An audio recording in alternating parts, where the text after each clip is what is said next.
Live mula sa TV5 Media Center Reliance. Kasama ang buong puwersa ng News 5. Ito ang 28th KBP Golden Dove Awards at 13th Makatao Awards Best TV Newscast. Frontline Pilipinas! Bati-bati na! Matapos ang walkout, boycott at patutsyadahan, mga senador nagpapansinan ulit at nagingitian kasunod ng bagong liderato. Si Senator Alan Peter Cayetano tanggap na raw ang pagbabago sa Senado pero no show pa rin sa sesyon. Megastar Sharon Cuneta na idinawit sa mali-maletang pera, bumalag. Buwelta niya, mga sinungaling at sukdulang makakapal ang mga muka. Ilang pinangalanan na tumanggap umano ng maleta, bumuelta rin at meron pang naglapak ng resibo.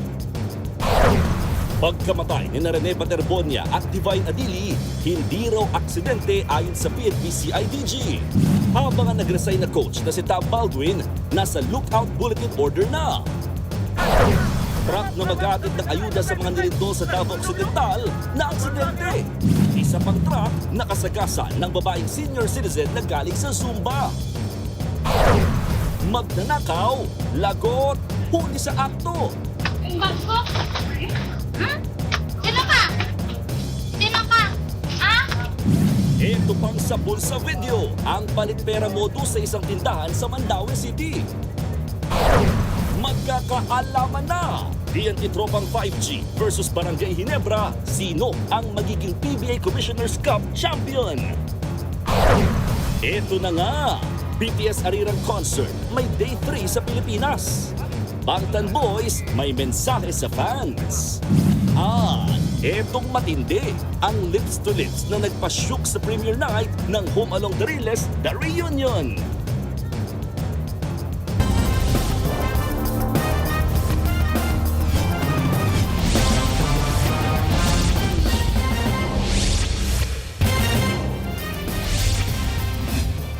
Burado na ang lahat ng agam-agam sa kung sino ang lider ng Senado.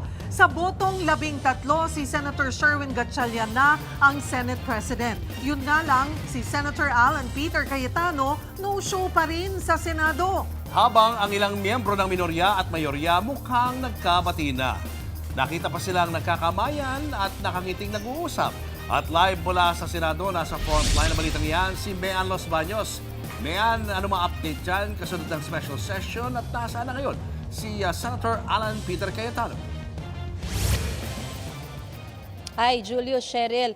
Sa mga oras na ito, bagamat ongoing pa yung special session, hindi ko pa nakikita si Senator Alan Peter Cayetano at least dito sa loob ng plenaryo. No? Samantala, tama kayo, naihalal na nga, formal lang naihalal bilang Senate President si Senator Win Gatchalian. Ano? At sa pagkakataong ito, hindi na 12, kundi 13 ang botong nakuha niya at unanimous ang suportang nakuha niya mula sa majority bloc. Nangyari yan sa pagsisimula nga ng special session kaninang umaga na pinatawag mismo ni Pangulong Bongbong Marcos. Inihalal si Senator Gatchalian bilang ika-4 na Senate President ng 20th Congress.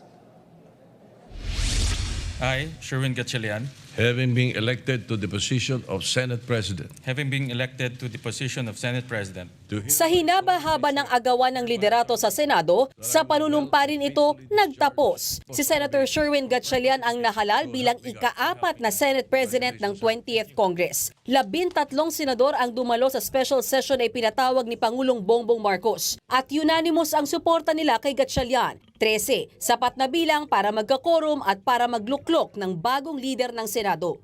all those in favor of Senator Sherwin Gatchalian as Senate President of the Republic of the Philippines, say aye. Aye. All those against, say nay. The ayes have it. Senator Sherwin Gatchalian is declared Senate President of the Republic of the Philippines. Gaya ng inaasahan, dumating Senator Joel Villanueva na dating miyembro ng Cayetano Bloc. Niyakap at tinakbayan siya ng kanyang mga kapwa-senador. Si Senator Mig Zubiri ang agad na nag-nominate kay Senator Gatchalian bilang Senate President. He has consistently proven his competence, his effective leadership, and his unparalleled work ethic. Siya nga po palagi ang nagsasara ng Senado, staying late in his office even after adjournment. As a matter of fact, Mr. President, I hear complaints from your staff that hindi na po sila nakakauwi ng disenteng oras. Dahil overwork daw sila, overwork. At palagi nilang tinatanong sa akin, kailan ko daw siya mahahanap ng girlfriend para makauwi daw ng mas maaga. Ang sunod na agenda, ang nabakante namang Senate President pro tempore. Kaya si Senator Ping Lacson, ninominate si Senator Tito Soto para sa posisyon. At sa speech ni Lacson, pinasalamatan niya sina Senators Joel Villanueva at Chis Escudero na kumumpleto sa 13 boto. I think I will be remiss of my duty and responsibility as a senator, colleague, and friend if I didn't thank and commend our two distinguished colleagues, Senator Chis Escudero and Senator Joel Villanueva, for responding to their higher calling for this chamber, our beloved institution known as the Philippine Senate. Dito rin inanunsyo ni Senator Lacson na pagod na siyang mawala ng kaibigan at magkaroon ng kaaway, kaya binitawan na raw niya ang chairmanship ng makapangyarihang Blue Ribbon Committee. There are other colleagues who are equally, if not more, qualified than this humble representation to take on the job. If there were no takers, I was willing, albeit with a heavy heart, to retain and continue sitting as chairman and resume a duty that I am morally and obligated to perform. Sa ngayon, nanatiling Senator Erwin Tulfo ang chairman ng komite. Vice chair naman sina Senators Lacson at Kiko Pangilinan. Nanatili naman bilang majority leader si Senator Mig Zubiri. Bagamat hindi dumalo kaninang umaga sa botohan ng mga bagong leader ng Senado, umattend ang ilang mga taga-minority block sa confirmation hearing at plenary session ng Commission on Appointments o CA, maging sa sesyon kaninang alas 3 ng hapon. Present dyan sina Senators Loren Legarda, Rodante Marcoleta, Amy Marcos at Bongo. Si Marcoleta nakita pang nakikipagkwentuhan kay Senate President Gatchalian. Senator Marcoleta, sir, hi. Sir, bakit po kayo umattend kayo ng session, sir?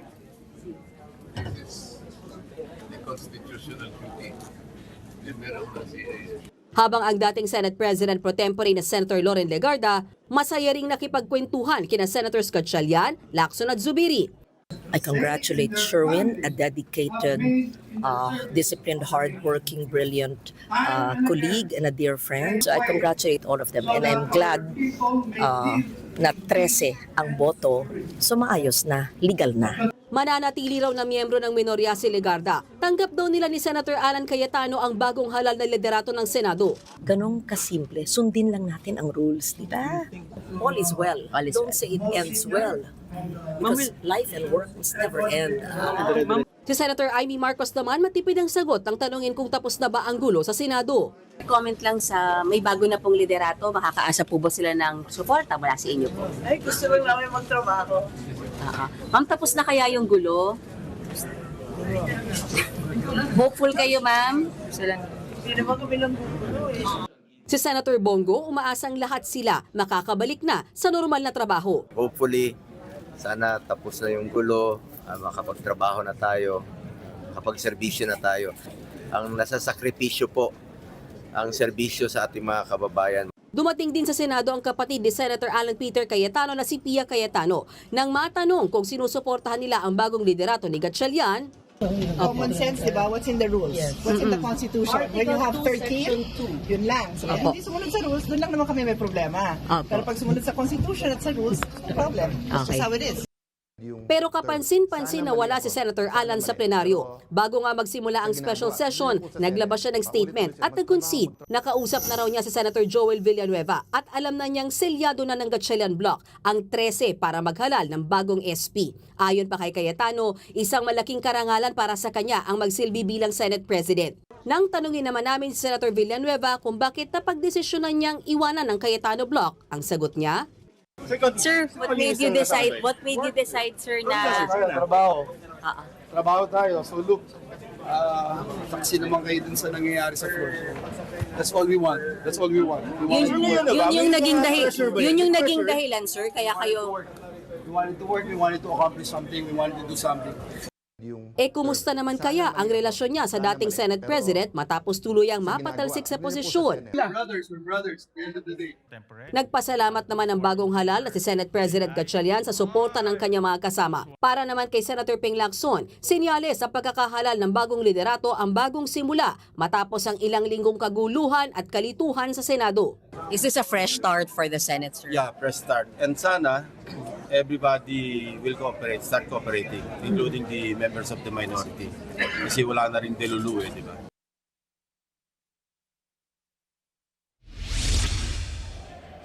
Okay, sa mga oras na ito ay kaka-adjourn lamang ng special session ng Senado, pero bago yan, sinubukang talakayin itong panukalang batas, Cheryl, kaugnay doon sa institutionalization ng AIX, pero nauwi sa deadlock dahil ayon kay Senator Erwin Tulfo, ayaw daw pirmahan ng House contingent itong panukalang batas na ito, partikular yung probisyon na pinagbabawal na may kasamang politiko sa pamumudmod ng ayuda ng gobyerno. Nakita ko rin sa agenda kanina yung anti-political dynasty interpellation, pero mukhang hindi na rin yan na-take up. But basically, at least kaninang umaga, ang kanilang naprobahan ay yung resolusyon para bigyan ng sapat na pondo yung pagbibigay ng tulong sa mga tinamaan ng lindol sa may Mindanao area. Cheryl Julius?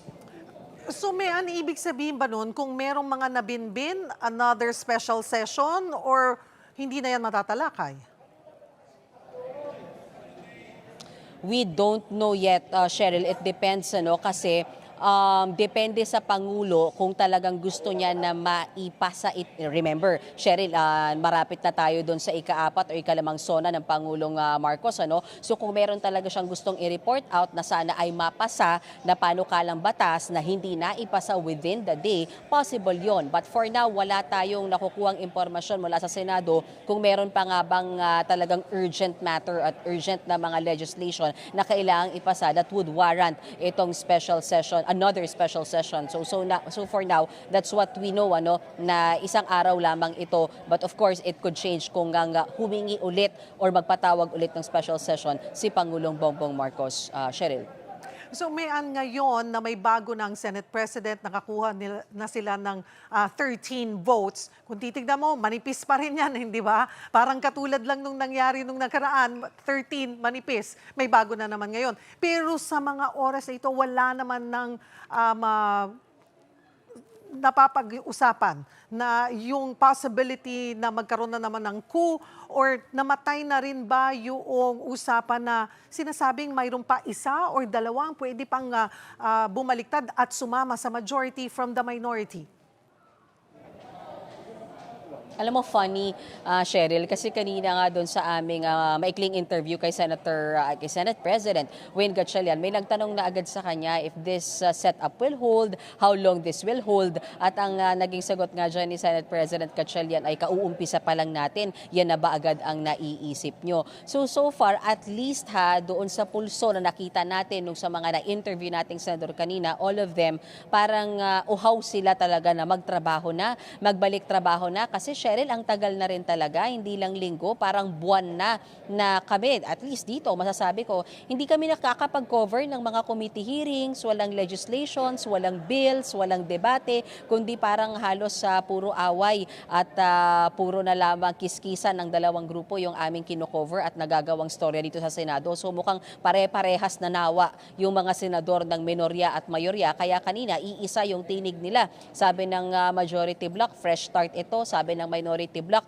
yes, magbalik trabaho na tayo, sana tapos na yung gulo. Siguro yung nagkulang na lamang sa picture kanina talaga ay si Senator Alan Peter Cayetano, but of course we understand, he may have his personal reasons bakit wala siya dito, pero yun, mabanggit ko pala, nagsalita si Senator Loren Legarda kanina sa mismong plenaryo, nag-extend siya ng congratulations sa bagong literato, partikular kay Senate President Win Gatchalian, at sinabi nga niya na ang bagong minority leader ngayon ay si Senator Alan Peter Cayetano. Cheryl. May ano na yung mangyayari sa inihaing petisyon ng Cayetano Block doon sa Korte Suprema? Ngayon nga, may bago ng liderato.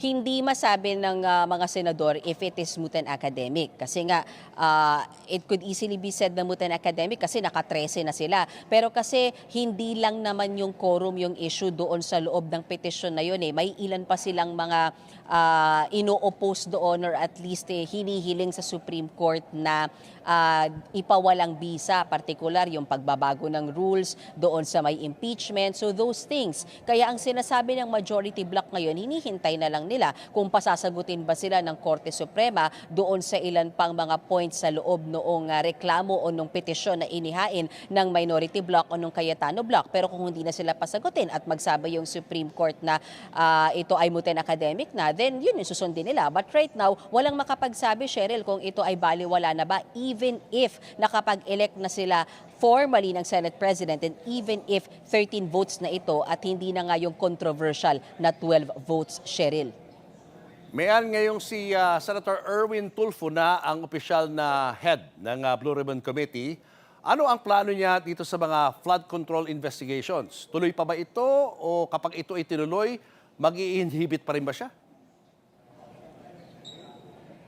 Pinag-aaralan daw nila kung kailangan pa o ilan pa, kung magpapatawag pa nga ba ng hearings, kung may pangangailangan pa. Kasi tandaan natin Julius, bagamat hindi na si Senator Panfilo Lacson yung chairman ng komite, he remains to be the vice chair. At kung si Senator Ping Lacson ang tatanungin, of course tatanungin siya ni Senator Erwin Tulfo being a senior member of the Senate. Kung si Senator Ping kasi, sa kanya, ang proseso niya dyan, kung walang bagong magsasalita, kung yun at yun lang din naman yung tatanungin na mga resource persons, hindi siya basta-bastang nagpapatawag unless nga raw talaga may malaking bagong development. So that one, we have to ask kay Senator Erwin Tulfo. Pero ang sinasabi nga niya, yung nangyari kahapon na hindi naman hearing, kundi parang discussion nga ng 18 soldiers or 18 nagpakilalang 18 bagman nga ni Zaldico. Those things, sinasabi ni Senator Erwin Tulfo, pinag-aaralan nila kung ano yung possible nga na maging sanction sa mga pagkakataong gano'n na para bagang hearing, na hindi hearing. Basta ang sinasabi niya ngayon, ang may karapatang mag-hearing kaugnay sa flood control ay sila. Dahil pinagtibay ngayong araw na ito ng pag-elect ng bagong liderato yung posisyon ni Senator Erwin Tulfo na siya na talaga ang chairman ng Blue Ribbon Committee, at pinagtibay din yan nung sa mismong plenaryo, sinabi ni Senator Ping Lacson na sinusurrender na niya, gini-give up niya na talaga yung chairmanship ng Blue Ribbon at siya ay umokay na lamang maging vice chairman kasama si Senator Kiko Pangilinan na isang abogado. Julius. Kasi di ba naalala natin na bukas dati yung Blue Ribbon Committee para dinggin itong mga sinasabi ng 18 bodyguards na ito. So ibig sabihin ba ay wala nang pag-asa na sila ay ipatawag dyan sa Senado?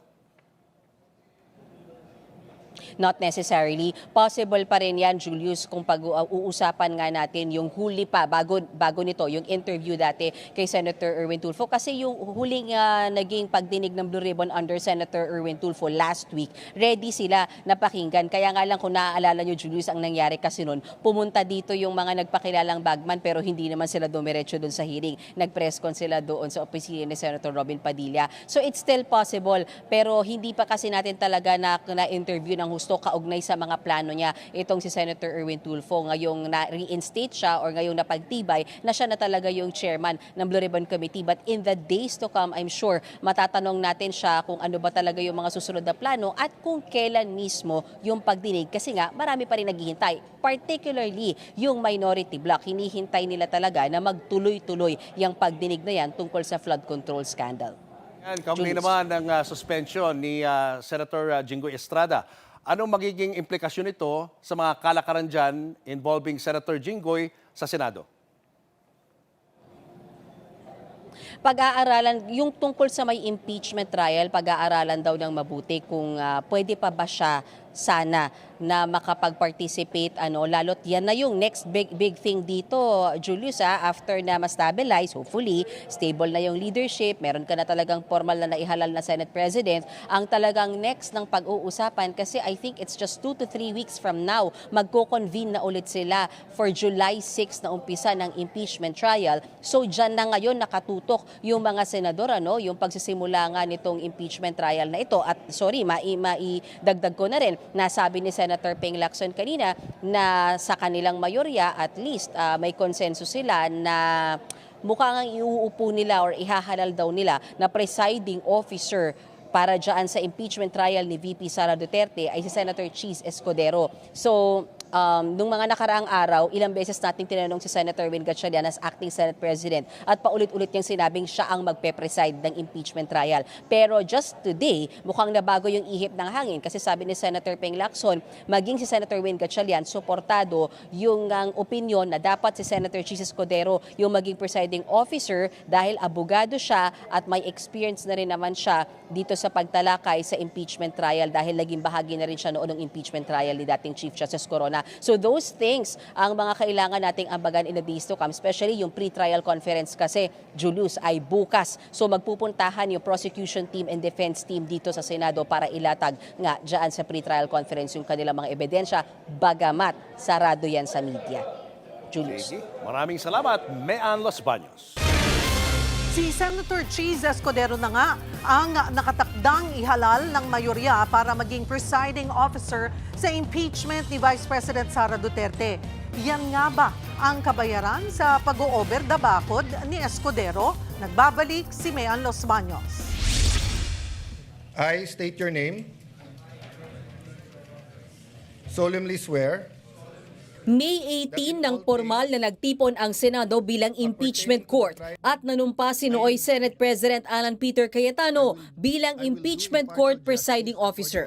Matapos ang halos isang buwan at mga kaguluhan sa Senado, may bago ng Senate President. Ayon kay Senator Ping Lacson, plano ng mayorya na ihalal si Senator Chis Escudero bilang presiding officer ng impeachment court. Bunsod daw ito ng background ni Escudero bilang abogado at sa karanasan niya sa impeachment. Pero Pwede magbago. Senator, Si Senator Win mismo, Senate President Pinang nag-suggest din nun. dati nang nag-preside sa impeachment court si Escudero noong nakaraang taon nang siya ang nakaupong Senate President. Itinanggi naman ni Lacson na kasama ito sa negosasyon sa paglipat ni Escudero sa mayorya. Itinanggi niya ring may pressure mula sa palasyo. Kami-kami yon nag-usap. Para lang maging smooth. Kasi alam nyo, pag ikaw nagpipreside, kailangan talaga meron kang hindi basic knowledge sa law. Yung rules of court, evidence. Ayon kay Lacson, kung matutuloy ang plano, sa July 6 nakatakdang ihalal si Escudero sa muling pag-convene ng Senado bilang impeachment court. Sa amended rules ng impeachment court, bukod sa Senate President ay pwedeng maupo bilang presiding officer ang sino mang senador kung may boto siya ng mayorya. Dati nang sinabi ng House Prosecution Panel na tiwala sila sa proseso kahit sino pa ang maupo bilang presiding officer. Whether it is former SP Alan, or acting SP Win, or the one which you mentioned, Senator Chis, we express our faith and confidence to accountability mechanism. Ayon naman ngayon sa iba pang House Prosecutor, mayroon naman po silang institutional independence. Kung sino po ang upo dyan as presiding officer, ang sa House Prosecution Team is that we want a speedy and also a impartial trial. Whoever sits there as a presiding officer will not really affect the volume and the number of evidence. nang tanungin naman ang palasyo tungkol sa paglilitis sa bise at sa posibilidad na mismong si VP Sara ang tatayong testigo ng kanyang impeachment trial, sagot ng Malacanang, nararapat lang na siya po ang magsalita at magpaliwanag at siya mismo ang makapagbibigay ng kanyang tamang tugon para maipaliwanag niya at malinis niya ang kanyang pangalan.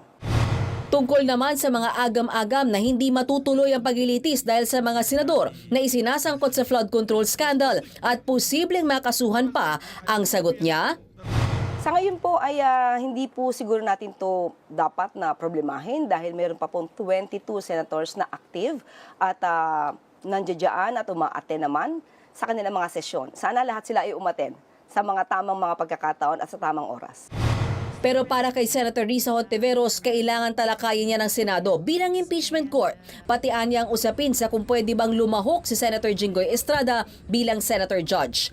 Pinatawa ng 90-day suspension ng Sandigan Bayan si Senator Jinggoy. Kaugnayan ang kanyang kinaharap na kasong graft dahil sa umano'y kickback mula sa flood control scheme. Baka usapin din yan para sa impeachment trial court dahil ang malinaw pa lamang sa ngayon ay yung suspension bilang senador. So, probably mas proper na yung korte ang magtalakay kung may implikasyon ba at kung mayroon, anong implikasyon sa isa namang senator judge. Nakatakdang magsagawa ang Senado ng pre-trial conference bukas June 18 para sa paglilitis ng bise. Nakatakdang pumunta ang lahat ng House prosecutors at pinadadalo rin ang defense team ni VP Sara. Dito pag-uusapan ang mga listahan ng mga testigo, ebidensya, maging ang trial dates at iba pang mga detalye para hindi na pagdebatehan pa sa mismong araw ng paglilitis. Nagbabalita mula sa Frontline, Mean Los Baños, News 5. Bumalag ang mga inakusang tumanggap umano ng mali-maletang pera ayon sa kwento ng mga bagman umano ni Zaldico. Kabilang na riyan si megastar Sharon Cuneta na tinawag ang maleta boys na mga sinungaling at sukdulang makakapal ang mukha. Nasa frontline ng balitang yan si Bon Gualvez. Matapos ang kanilang People's Forum, sa Office of the Ombudsman naman ng 5 sa mga nagpakilalang bagman umano ni Zaldico. Para yan sa fact-finding investigation ng Ombudsman. Kaugnay ng mga pinangalanang personalidad ng mga bagman umano na nakatanggap ng mali-maletang pera sa flood control scandal. Kasama riyan si Johnny Buduan na nauna ng humarap noong Biyernes. Inaasahan na sa pagtatanong ng Ombudsman ay makabubuo ng individual affidavits ang mga umano'y dating bagman. Pero pagilinaw ng anti-graft body, masyado pang maaga para sabihin kung didiretso sa korte ang mga ito. Lalo't daraan pa raw sa investigasyon ang kanilang mga alegasyon. Sa People's Forum kahapon, bukod sa nadagdagan ng 4 ang 18 maleta boys, nadagdagan din ang mga pinangalanan nilang may koneksyon umano sa dating boss nilang si Zaldico. Sinong magpapaliwanag dito? Ipinakita nga riyan ang picture ni Senator Kiko Pangilinan at kanyang asawang si Sharon Cuneta, pati mga anak, kasama ang mga empleyado ng kumpanyang konektado umano kay Ko. Yan po sir yung mga empleyado ng MADC na tinatawag na Mercedes Aviation and Development Corporation. Okay, thank you. Fast forward na natin. Hindi na idinetalya yan ng maleta boys. Pero ang sinunod nilang ipinakita, sirang maleta na kulay pula na may lamang pera. Hindi rin nila idinetalye kung para kanino yan. Pero maring itinanggi ni Pangilinan ang koneksyon niya at ng kanyang pamilya sa flood control scandal. Git ng senador, puro pasaring, puro alegasyon at puro palabas ang forum. Gusto lang daw nilang mantsahan ang naiulat na pag-upo niya bilang chairperson ng Senate Blue Ribbon Subcommittee na siyang mag-iimbestiga sa flood control scandal. At dahil daw dinamay ang kanyang pamilya, papanagutin daw niya ang mga sangkot sa paninira sa kanila. Diretsahan namang tinawag ni Sharon Cuneta na sinungaling at sukdulang makakapalang muka ang mga umano'y bagman ni Ko. Ang nasabing larawan daw ay nasa vlog niya nang bumisita siya sa Marawi para pasalamatan ang nooy suporta nila para kay Kiko. Family and I are off to a very, very special this morning. Tell you all about it. Kinuna ng vlog noong July 18, 2025. Sinigunda naman niya ni Senator Kiko at sinabing nagpa-picture lang, maleta ka agad. Kaya buwelta ng megastar, kapatid ng sinungaling ang magnanakaw, bahala na ang Diyos sa inyo. Quote-unquote. Si Congressman Laila De Lima, nadawit na naman kahit ilang beses nang nagkalapsas ang pagbabanggit sa kanya. Nakikita nila yung mga mambabatas, hawak na nila yung dala-dala nilang paper bag or expandable envelope. Kaya malapit lang po, 3 to 5 meters, nakikita nila yung mga mambabatas. At dyan nila nakita ang katulad ni na De Lima, etc. No? Sa naunang pagdinig, inakusahan ng mga bagman na kasama raw sa townhouse ng kongresista nang arestuin ng International Criminal Court si dating Pangulong Rodrigo Duterte. Pero ang staff ni De Lima, abay nagka-delima. Sa kanyang Facebook post, sinabi niyang noong gabing inaresto si Duterte, kasama niya ang kongresista sa isang station at ini-interview live. Kaya pabiro niyang caption, pati siya nagkakakrisis kung boss ba talaga niya ang kasama niya. Bukod sa mga politiko, diretsahan ding pinangalanan ang 2 media personalities na nakatanggap umano ng pera mula kay Ko. Nagbabudget yan si Speaker para sa mga media through Congressman Zaldico. Sa mga media personality, nadagdag ko doon si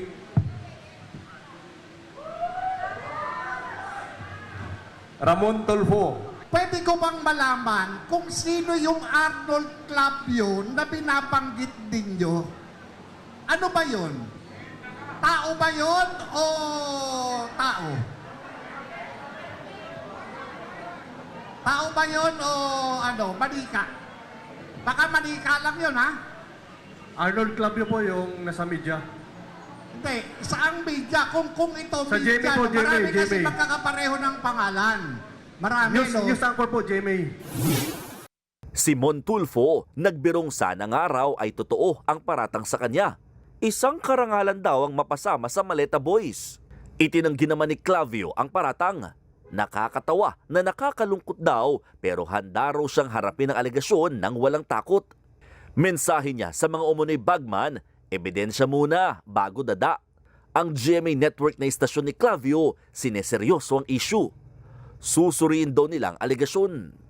Idinadawit din ng mga bagman si Presidential son and House Majority Leader Sandro Marcos. Ang kongresista raw tumanggap ng higit 50 million pesos ng mali-maletang pera na idineliver sa bayo mo ni Pangulong Bongbong Marcos. Pagdating doon sa bahay, sino ang sumalubong? At ang tumanggap nung dala ninyong maleta? Ang sumalubong sa amin, sir, si Kong Sandro. Siya po yung nag-receive. Actually, may picture kami niyan, sir. Pero walang ipinakitang picture sa forum. Sagot dyan ng kongresista, We don't dignify the testimonies of those fake Marines, or actually bodyguard na lang ang tawag natin sa kanila. Nakita mo na nga kahapon, biglang sumali si Senator Escudero sa majority, biglang siya may maleta. Pati si Mary Grace Piatos sa susunod na hearing, baka yan may maleta din. So let's call a spade a spade. It's all BS. Samantala, dawit na rin sa mga napadalhan di umano ng mga bagman si Comelec Chairman George Garcia. Si Chairman Garcia, mariing itinanggi ang paratang. Napakalaking kasinungalingan po. Election po ako, Comelec po ako, hindi po ako contractor, hindi rin po ako nangungontrata sa gobyerno o na-involve sa kahit na ako. Isa-isa ring ipinakita ng mga umunoy bagman ng mga larawan ng sinasabi nilang pruweba ng delivery. Mula yan sa pagsakay sa mga helicopter at van na pagmamayari ni Ko. Bukod sa mga ito, sinabi rin ang pangalan ni dating Congressman Stella Kimbo at CWS Party List Congressman Edwin Guardiola. Pati nga si dating PNP Chief General Nicolas Torre III hindi nakaligtas. Wala pang pahayag ang ilang idinawit na personalidad. Nagbabalita mula sa Frontline, Mon Gualvez, News 5. Uminit ang ulo ni DPWH Secretary Vince Dizon nang makita ang palpak na drainage system sa Philippine General Hospital o PGH. Talagang mukhang palpak tong kontratistang to. Our people deserve better than this. Hospital to, PGH to. Kaya sinasabihan ko yung kontratista, sabi ko, nakikita mo ba yung mga tao dito? Wala ka man ngang malasakit? Yung delay na kinokos mo, yung hirap na kinokos mo dito sa mga pasyente dito. Yun ang problema eh. Kaya yung talagang kailangan magbago eh. No, hindi deserve ng mga kababayan natin yung ganito. Sa inspeksyon ng DPWH, nakita niyang 12 tao lang ang nagtatrabaho sa proyektong 1.5 taon na raw nakatenga. Kung hindi raw magdadagdag ng tauhan at kagamitan bago matapos ang buwan, posibleng putulin ang kontrata ng contractor at maaari pang kasuhan. Ayon naman sa PGH, critical ang proyektong ito lalo tuwing malakas ang ulan, umaabot ang baha sa mga gusali at parking area ng ospital. Target ng DPWH na tapusin ang proyekto sa Setyembre o Oktubre. Bubuhos pa rin ang pakikiramay ng pamilya, mga kaibigan at tagahanga ni Rene Baterbonia sa Agusan del Sur. Habang sa Quezon City naman, dumalaw ang mga kababayan ng Nigerian student na si Divine Adili. Nasa frontline ng balitang yan si Ian Suyu. Dinagsa ulit ang ikalawang araw ng public viewing sa labi ng Ateneo student athlete na si Rene Bobet Baterbonia sa Talacogon Gym, Agusan del Sur. Nagsimula ang viewing kaninang alas 8 ng umaga. Kabilang dyan ang pamilya, kaibigan at mga tagahanga ni Bobet. Tuloy-tuloy ang ipinakikita nilang suporta sa basketbolista sa pamamagitan ng pag-aalay ng bulaklak at dasal. Ang mga tagahanga ng atleta nais pang masilayan ng kanilang idolo sa huling pagkakataon. Matatanda ang alas 6 kahapon, Pansamantalang itinigil ang public viewing para bigyang daan ang misa. Isinara rin ang public viewing pagsapit ng hating gabi. Nakatakdang ilibing si Bobet sa bagong Talacogon Memorial Park sa June 24. Sa Arlington Chapel naman sa Quezon City, nakaburol ang foreign student athlete ng Blue Eagles na si Divine Adili. Alas 12 ng tanghali kanina, binuksan ito sa publiko matapos ilipat dito kagabi mula sa chapel ng Ateneo de Manila University. Ngayong araw, nilimitahan ang maaaring pumasok sa loob ng Arlington Chapel para makiramay. Magkakaroon din ng misa para kay Adili. Kabilang sa mga bumisita kay Adili ang kanyang kaibigan, pati na ang ilang mga kababayan niyang Nigerians. We're just fellow Nigerians that are here to pay our last respect to him. And I've watched him play a few times. Part has been forgotten. And we're just trying to show him our support. And you know, he's a foreigner here. There are not like a lot of Nigerians here to pay him the support and the love. Habang ang ama naman ni Adili nakatakdang magtungo sa bansa pero wala pang tiyak na petsa kung kailan.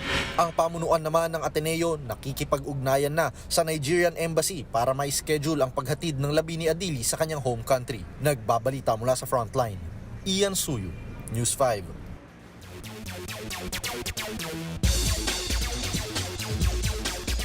Magkakaalaman na kung sino ang magra-race to Golden Glory sa huling laban sa 2026 PBA Commissioner's Cup Finals. Madedepensahan kaya ng TNT ang kampyonato o makakabawi na ang Barangay Ginebra. Live mula sa Mall of Asia Arena, nasa frontline ng balitang yan si Ian Suyu. Ian, Gina ba ang fans dyan?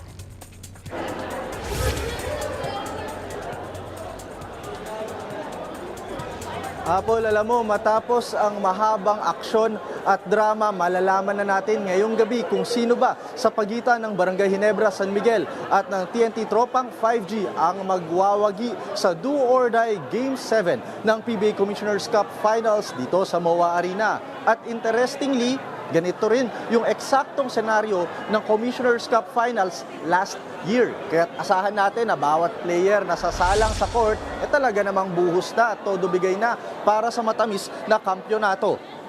Matatanda ang naging seesaw battle ang nagdaang 6 na laro ng seryeng ito. May tsansa na sana ang Ginebra na tapusin ang serye noong linggo with a 3-2 lead. Pero sabi ni TNT import Chris McCullough, hindi po pwede yan. Uminit si Simac at nagtala ng career high 53 points para itabla ang serye at paabutin ang laro sa Game 7. Yun nga lang, medyo atrasado na naman ang manpower at lineup ng TNT, lalo't na-injure si Doubler Jason Castro na siya pa namang umaangkla ng pacing ng Tropang 5G. Kasalukuyan pa rin injured sina Calvin Oftana at Brandon Ganuelas-Rosser, kaya't kailangan pa rin nilang magdoble kayod.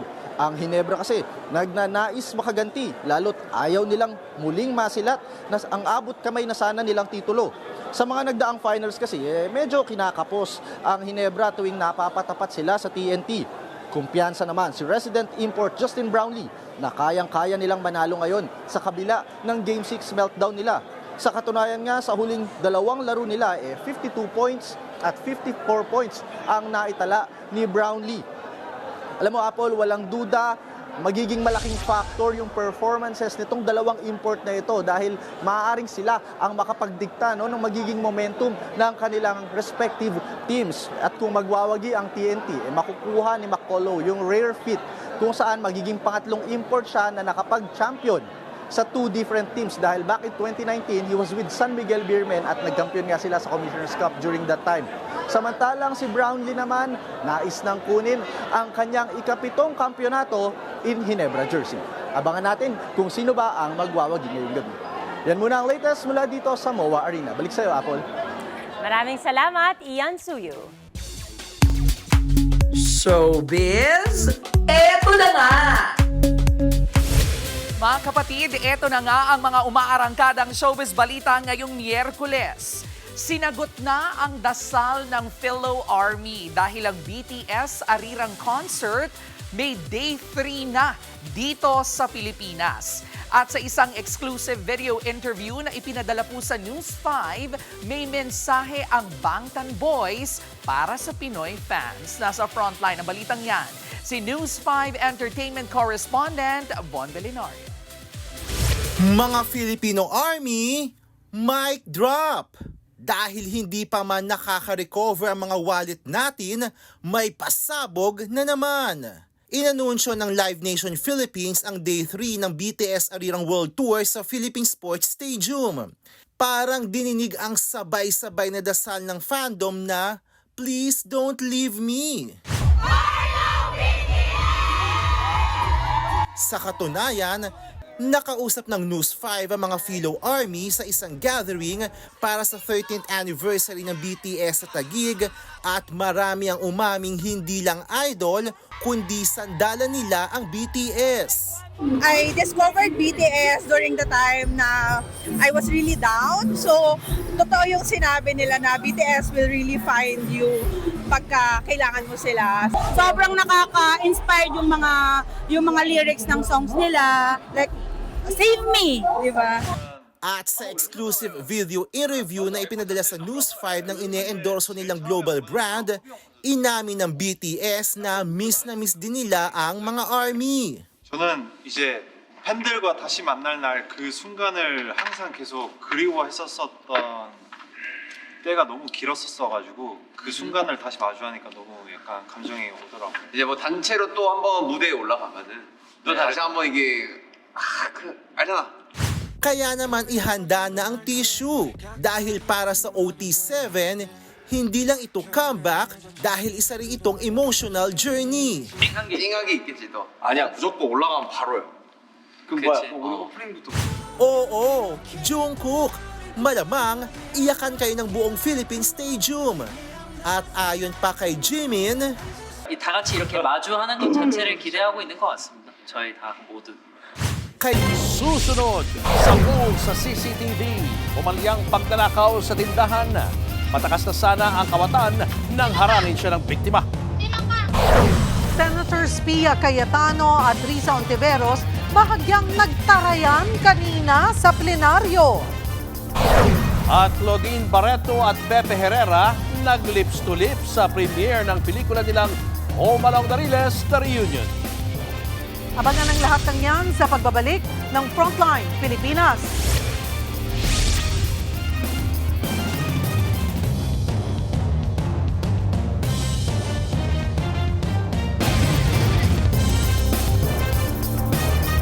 Mga kapatid, Julius Babaw po, nasa Middle East o saan mang dako ka ng mundo, manatiling may alam at may pakialam sa mga mainit na balita dito sa ating bansa.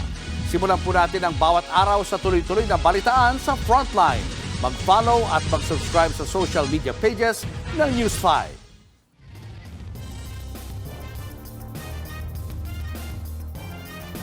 Hindi raw tinuturing ng PNP-CIDG na aksidente ang pagkalunod nina Rene Baterbonia at Divine Adili sa team building activity ng Ateneo Blue Eagles.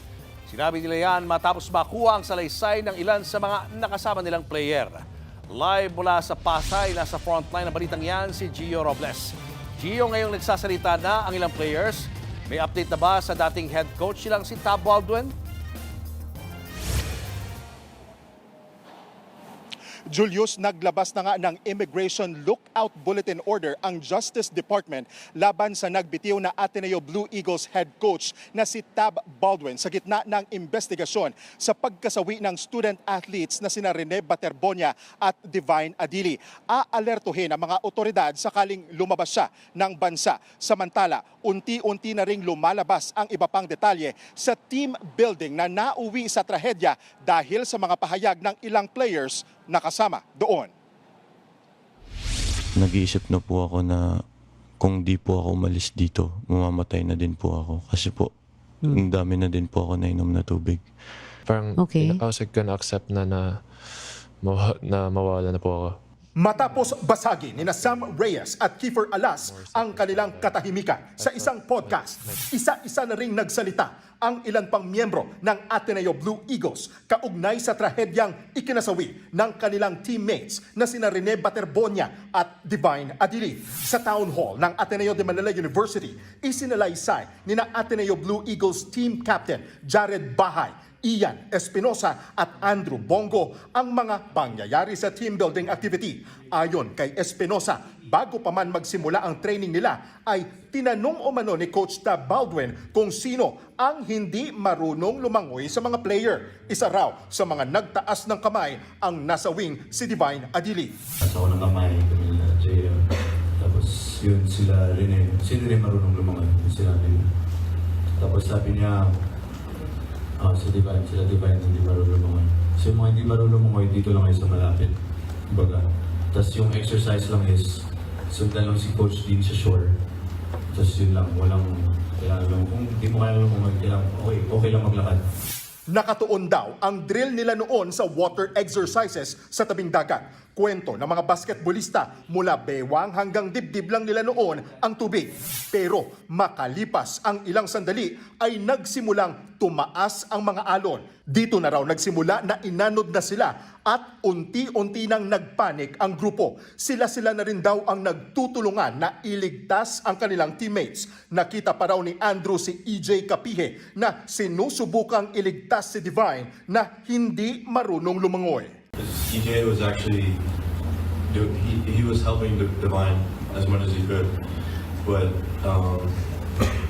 when I was trying to help others, he was trying to bring his body like in, but Divine was already like unconscious. Kwento naman ni Jared na team captain ng Ateneo Blue Eagles, tumulong na rin si Baldwin na iligtas ang kanyang mga player pero hindi na raw kinaya ng veteranong coach. Mind you, Coach Tab just went to get Ian because he didn't know how to swim. So when he came back, he was like struggling to breathe. He's like 68 years old. Like I told him, like, Coach, Divine's gone, Coach, Divine's gone. And then everybody panicked. Patuloy ang investigasyon ng NBI sa trahedya. Kanina, isa-isang dumating ang mga miyembro ng kupunan kasama sa mga teammate ni Baterbonia at Adili na nandito sa NBI ay sina Sam Reyes, Kiefer Alas, Logan Baltazar, Grayson Rogers, Sultan Barua, Matthew De Luna at Michael Osoro. Dumating din sina Lebron Nieto at Kyle Ong na mga alumni naman ng Ateneo Blue Eagles. Giit ng NBI, dapat na malaman ang buong katotohanan at hindi dapat madaliin ang paglalabas ng konklusyon.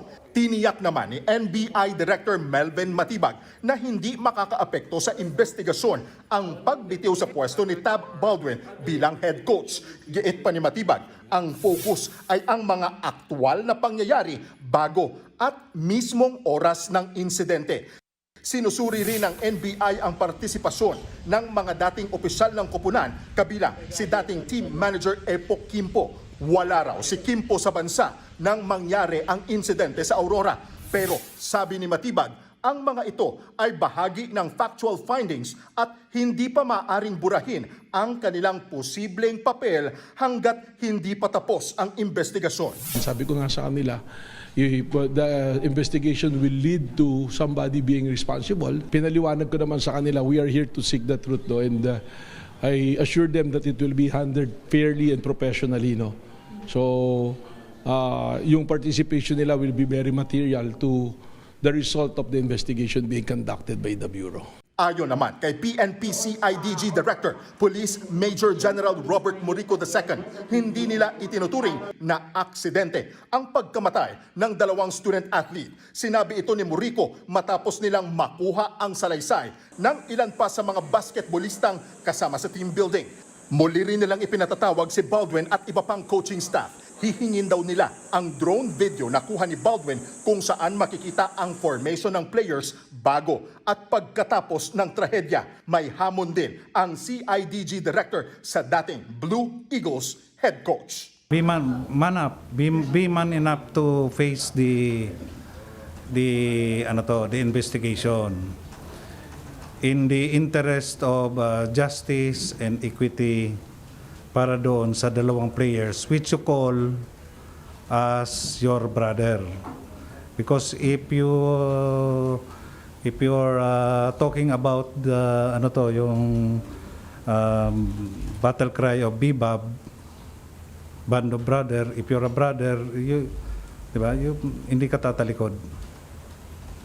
So help us also. help the family attain justice.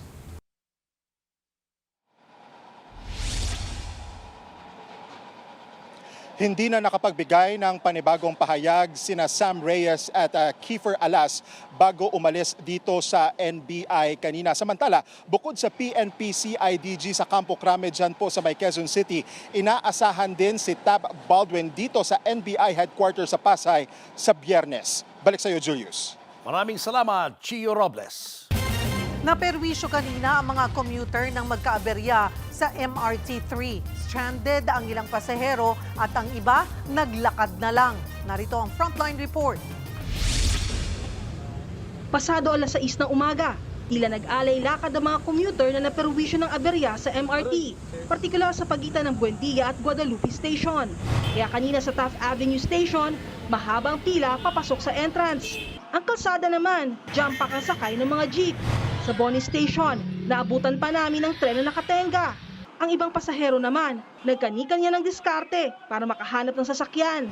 Sa Ayala Avenue, nagbook na ang ilang commuter ng motor taxi, habang ang ilan naka-standby sa waiting area ng bus carousel.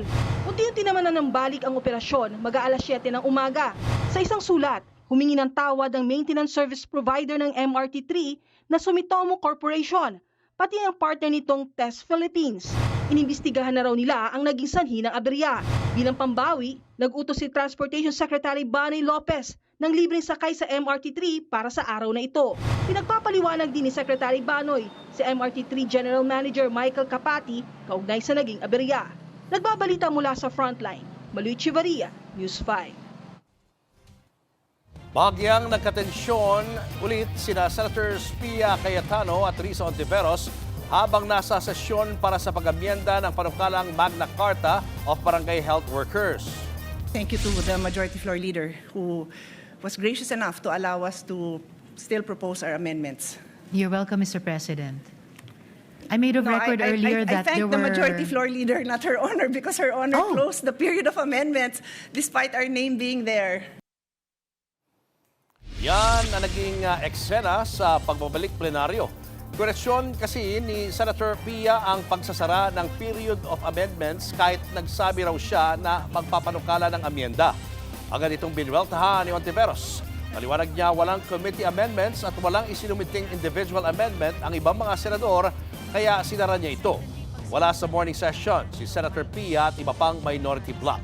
Sa uli, pinagbigyan pa rin ang senator na mag-amyenda.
Dito sa Metro Manila, sa umaga, magiging maganda naman po ang sikat ng araw hanggang tanghali, magiging mainit pa rin po ang ating panahon. Bandang hapon, nagiging maulap po ang ating panahon at tumataas ng bahagya yung ating tsansa ng pagulan o yung ating mga isolated o mga dagliang pagulan at kuminsan malakas po yan kapag meron tayong mga thunderstorms. Kaya sa mga lalabas ng bahay, papasok sa opisina, trabaho at sa eskwela, ugaliin pa rin po natin ang pagdadala ng payong o anumang pananggalang sa ulan dahil panahon po ng tagulan ngayon, kahit medyo mainit ang panahon, posible po yung ating mga dagliang pagulan, lalong-lalo na sa hapon at gabi. Kaya pagandaan po natin yan, mga kapatid.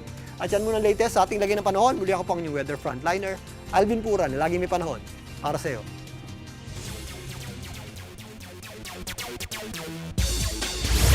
Nagsimula na ang kampanya ngayon ni Pinay tennis ace Alex Iyala sa Berlin Open. Kalaban ni Alex sa pambato ng Croatia na si Donna Vekic. Si Vekic ang kampyon ng nakaraang sinalihan ni Alex na HSBC Championship kung saan na-eliminate siya sa round of 16. Kinuha rin ni Vekic ang pwesto ni Alex bilang world rank 33 sa WTA. Matapos umangat ang ranggo niya ng 43 spots. Kasalukuyang nagaganap ang kanilang pagtutuos. Showbiz, eto na nga! Mga kapatid, eto na nga, may biglang plot twist sa premiere night ng Home Along Dariles The Reunion.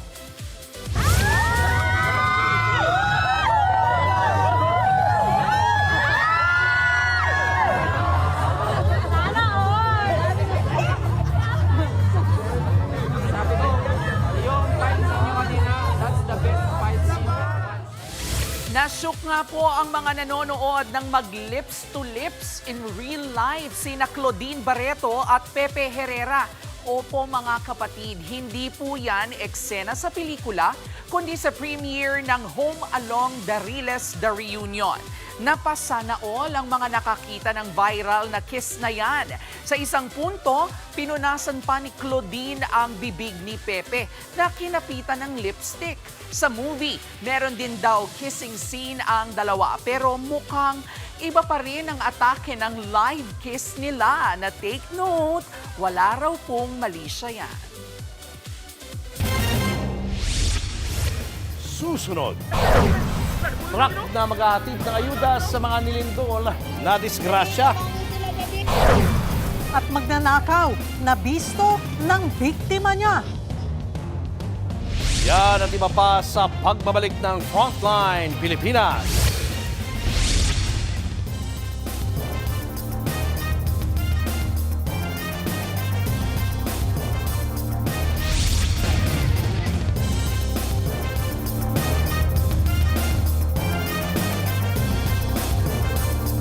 Mga kapatid, Julius Babaw po. Nasa Middle East o sa amang dako ka ng mundo, manatiling may alam at may pakialam sa mga mainit na balita dito sa ating bansa. Simulan po natin ang bawat araw sa tuloy-tuloy na balitaan sa Frontline. Mag-follow at mag-subscribe sa social media pages ng News 5.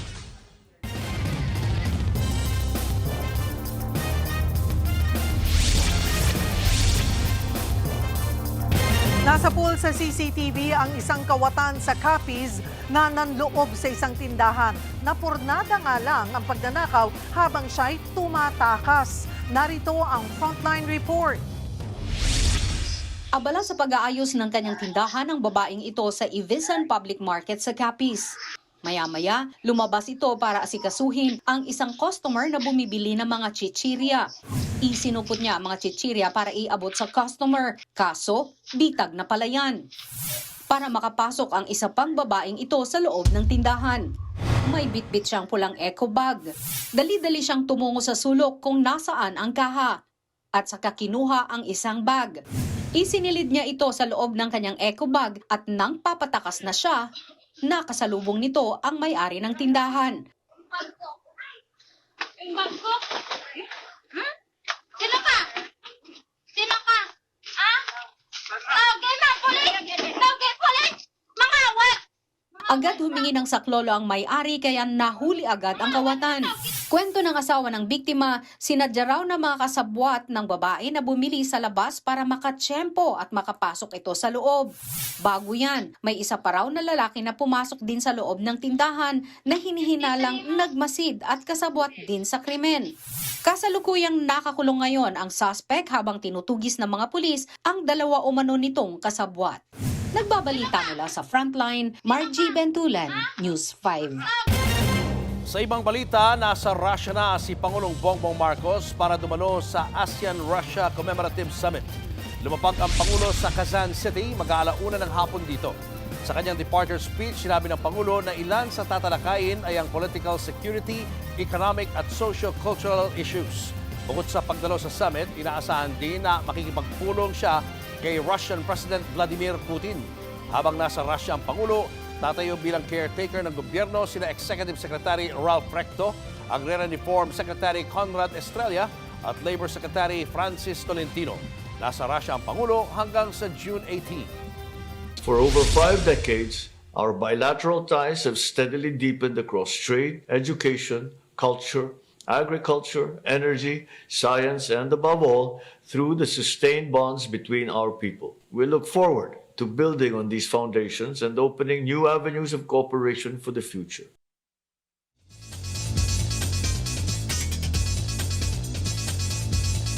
Gumawa ng kasaysayan si football legend Lionel Messi ngayong araw matapos pumantay sa #1 all-time scorer ng FIFA World Cup. Sa final score na 3-0 kontra Algeria, si Messi ang pumuntos ng lahat ng yan para makuha ng Argentina ang panalo. Dahil dyan, umakyat na sa 16 points ang kanyang total goals sa FIFA World Cup. Kapantayan ni #1 all-time goal scorer na si German footballer Miroslav Klose. Nalagpasan din ni Messi ang kanyang long-time rival na si Portuguese footballer Cristiano Ronaldo na may 15 points. Yan muna ang latest sa sports. Ako po si Apple David. Susunod, aso ng isang pamilya sa Los Angeles sa Amerika, bakit binaril ng mga pulis? At kasalang Taylor Swift at Travis Kelce, kinumpirma ng mayor ng New York City. Tutok lang mga kapatid, magbabalik pa ang Frontline Pilipinas.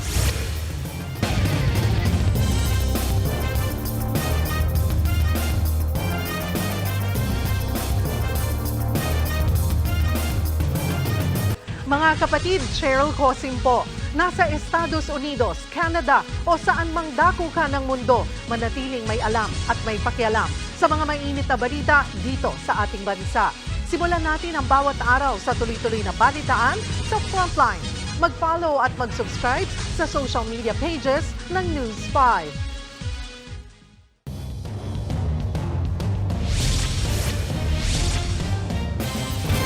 Dalawang truck na maghatid sana ng ayudang pagkain at inumin ang naaksidente sa Davao Occidental. Narito ang Frontline Report. Ini lang! Up! Daplin! Ala, nabulog ito? Wala ito? Wala break! Sa pool sa video ang pagbulusok ng truck na yan sa paibabang bahagi ng National Highway sa Don Marcelino, Davao Occidental. Mabilis ang takbo ng truck kung saan una nitong iniwasan ang nakahintong SUV. Kita ring sinikap niyang iwasan ang sinusundang truck. Pero ang ending, tuluyan itong nahulog sa bangin. 1, 2, 3! Sige, go! Sa isa pang video, kita ang nakataob na truck pati ang mga dala nito nagkalat. Tulong-tulong ang mga residente at rescuers na ilabas mula sa truck ang driver at pahinante. Mabuti na lang at hindi sila nagtamo ng malalang sugat bagamat dinala pa rin sila sa ospital. Yung pahinante ma'am is morely yung sa windshield. Yung driver nun parang yun ang dinabigla sa ngayon back doon sa Digo City or sa mas mataas na ospital ma'am kasi hindi kasi siya makapagsalita Sa investigasyon, maghatid sana sila ng relief goods para sa mga biktima ng magnitude 7.8 na lindol. Bigla raw nawalan ng preno ang truck pagdating sa pababang bahagi ng highway sa Sitio Sinugpan, Barangay Lapuan. Posibleng hindi rin pamilyar ang driver sa daan, pero mabuti na lang daw tumama ang truck sa isang puno, kaya hindi ito tuluyang nahulog sa bangin. Kasunod niyan, isa pang truck. na maghahatid din ng ayudang tubig ang bumaliktad sa sitio Banahaw sa Barangay Lanao. Ayon sa pulisya, hindi rin pamilyar ang driver sa kalsada, dahilan kaya ito na aksidente. Nagtamo naman ng gasgas ang driver at pahinante. Nagbabalita mula sa Frontline, Margie Bentulan, News 5. Umalis ng bahay para mag-Zumba pero hindi na nakauwi ang isang babaeng senior citizen sa Quezon City. Sa pool sa CCTV kung paano siya nagulungan ng truck. Nasa frontline ng balitang yan, si Dave Abuel, exclusive. Patawid ng kalsada sa kanto ng Sullivan Corner Commonwealth Avenue sa Quezon City, ang 71 anyos na babaeng yan nang makunan sa CCTV kung isang truck naman ang kitang padaan. Saglit na nawala sa kuha ng CCTV ang babae hanggang sa masapul ng truck at tuluyang magulungan. Bumaba ng truck ang driver at kitang hindi makapaniwala sa nangyari. Dead on the spot ang babae. Lumalabas na galing Zumba ang senior citizen at naghahanap ng masasakyan pa uwi. Base sa salaysay ng 50 anyos na truck driver sa pulis, akala pa raw nito nung una ay may nadaanan lang siyang lubak. Hanggang nung may nagsigawan na, doon siya talaga puli nag-stop. Talagang durog po talaga. Hindi na po talaga abutin sa ospital. At on the spot to talagang binabayan ng buhay. Giit ng truck driver, aksidente ang nangyari lalo't hindi raw niya napansin ang pagtawid ng babae. Ito raw ang unang beses niyang makaaksidente sa loob ng higit 3 dekadang pagmamaneho. Talagang disgrasya. Humihingi man ako sa inyo, sana mapatawad niyo ako sa nangyari. Buong puso po akong humihingi ng tawad. Kung ano man po ang kaparusahan, tatanggapin ko. Na-inquest na at hawak na ng Quezon City Police District Traffic Sector 5 ang truck driver na mahaharap sa reklamong reckless imprudence resulting in homicide. Nagbabalita mula sa Frontline, Dave Abuel, News 5. Showbiz, eto na nga!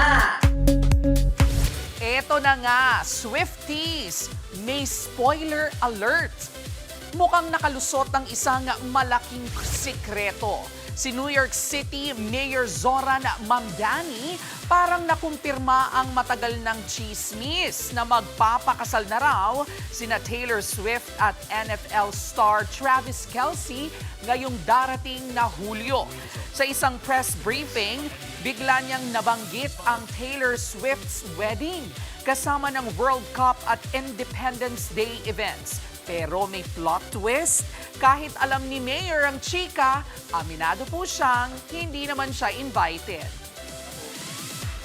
Susunod, Malifera modus na nagpanggap na customer sa isang tindahan, huling-huli sa CCTV. At motor taxi rider sa Thailand pinagbabaril ng pulis. Tutok lang mga kapatid, magbabalik pa ang Frontline Pilipinas.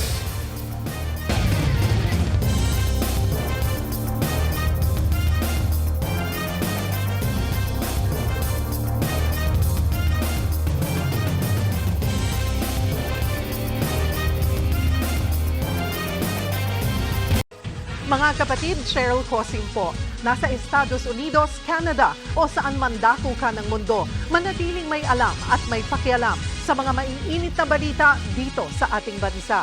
Simulan natin ang bawat araw sa tuloy-tuloy na balitaan sa Frontline. Mag-follow at mag-subscribe sa social media pages ng News 5.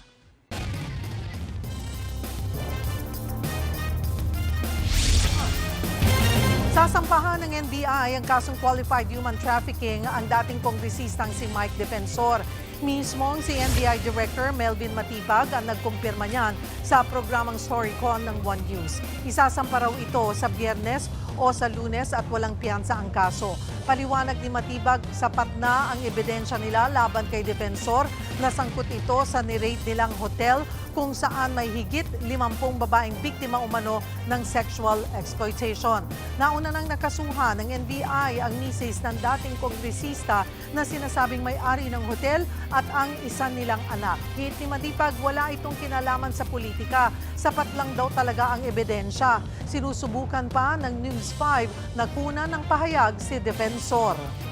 He can always say that, but the evidence will prove na siya lang yung nagsasabi na pinupolitika, na siya talaga human trafficker po talaga. We are able to complete the matrix na lumalabas kasama po talaga siya.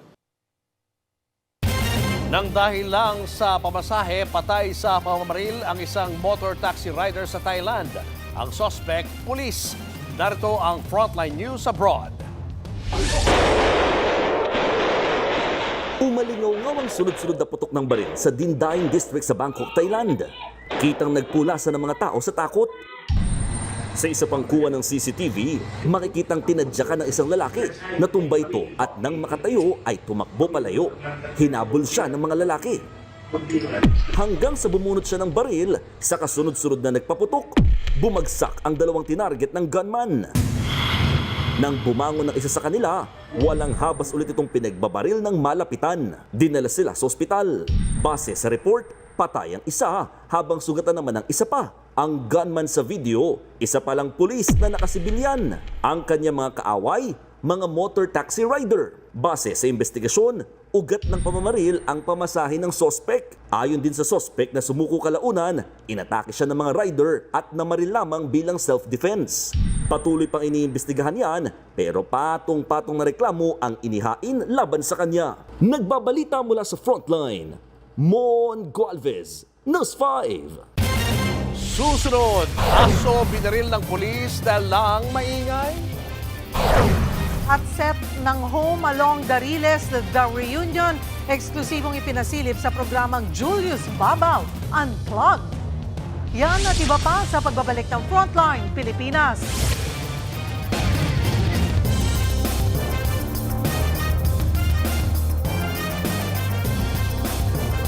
Mga kapatid, Julius Babaw po, nasa Middle East o saan mang dako ka ng mundo, manatiling may alam at may pakialam sa mga mainit na balita dito sa ating bansa.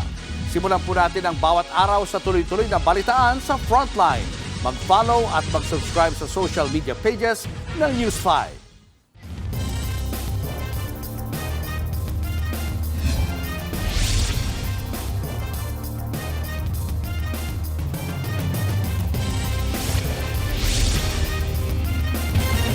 Nasa pool sa video ang isang babae sa Mandawi City na nanggogoyo ng mga tindahan. At ang modus niya, magkukunwaring kulang ang binabalik sa kanyang pera para makakubra ng mas malaking halaga.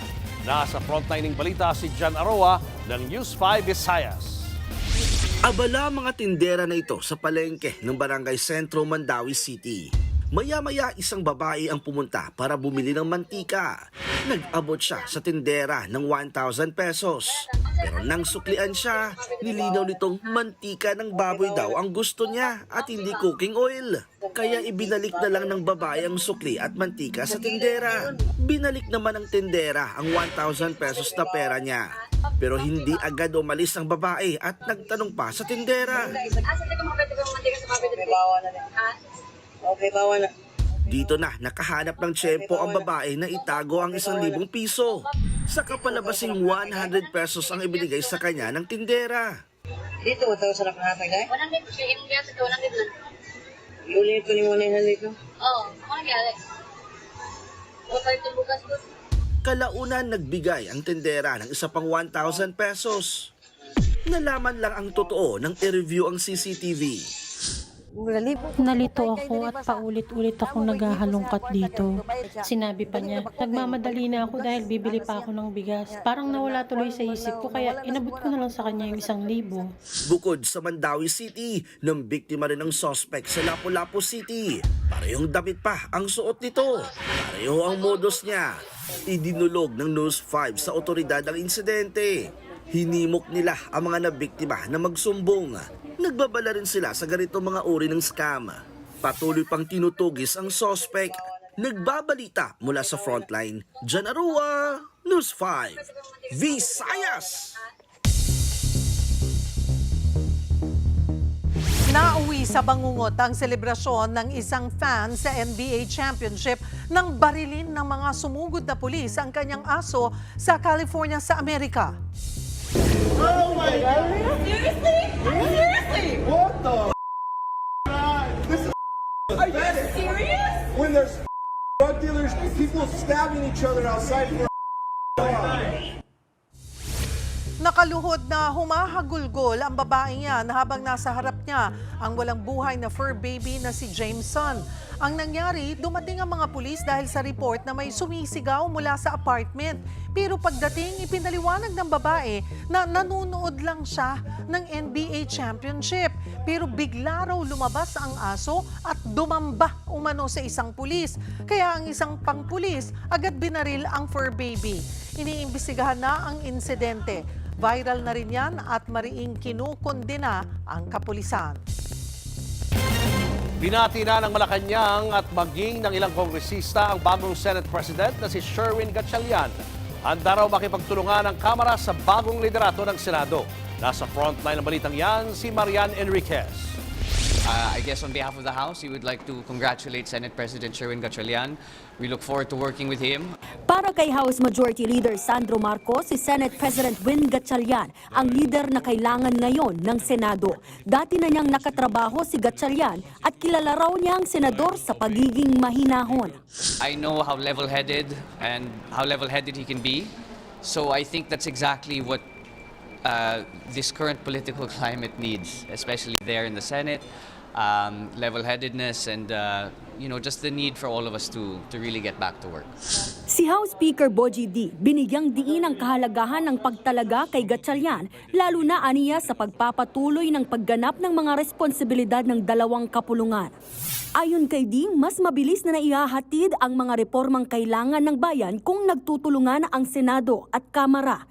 Sa hanay naman ng House Prosecution Panel, naniniwala silang wala nang dapat balakid sa pagpapatuloy ng paglilitis kay Vice President Sara Duterte. This is a welcome development, and now that the Senate has resolved the leadership issue, we also hope that the Senate can focus now with its constitutional duty to proceed with the impeachment trial without necessary delay, and other distractions. So we congratulate the election of Senator Win Gatchalian as the duly elected Senate President.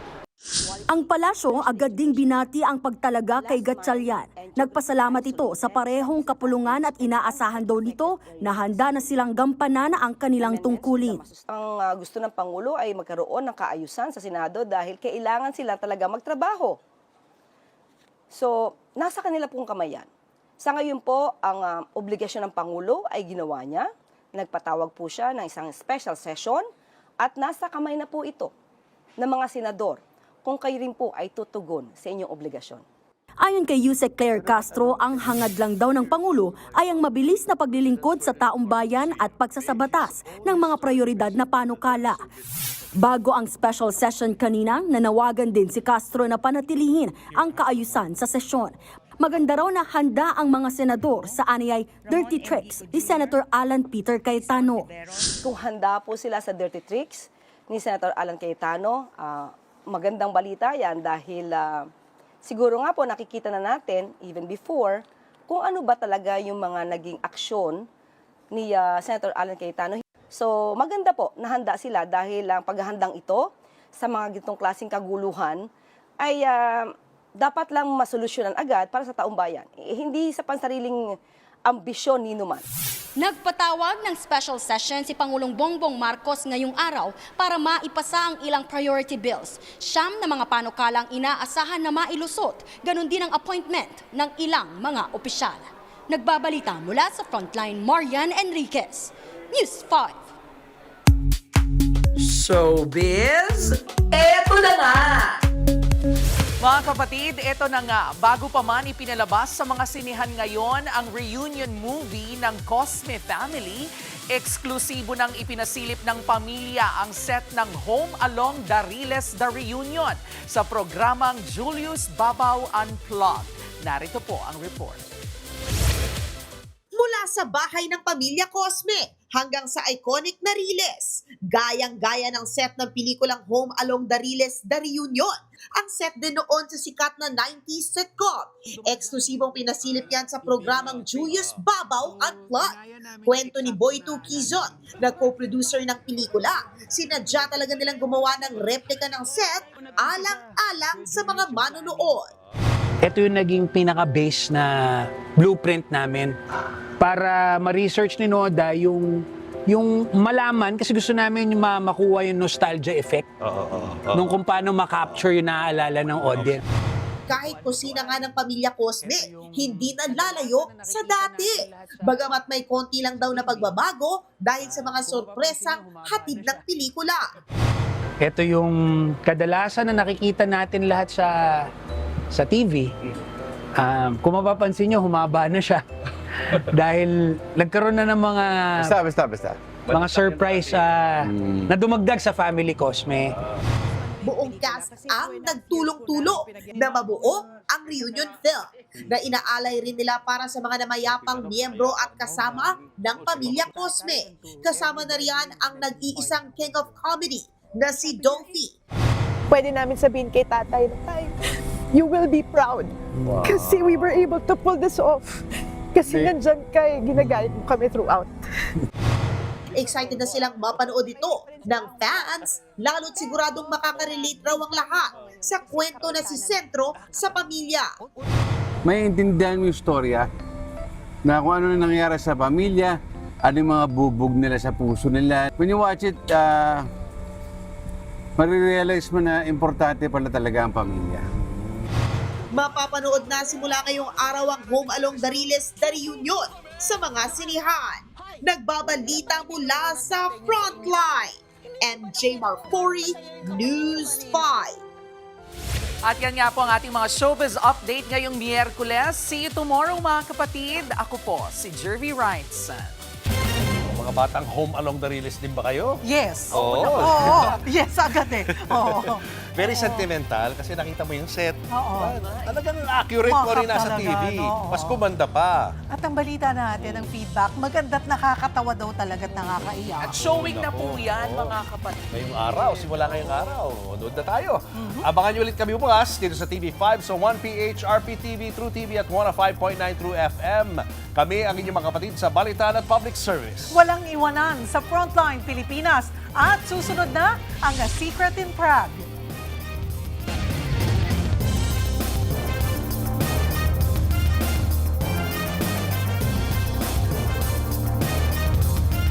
Mga kapatid, Cheryl Cosim po.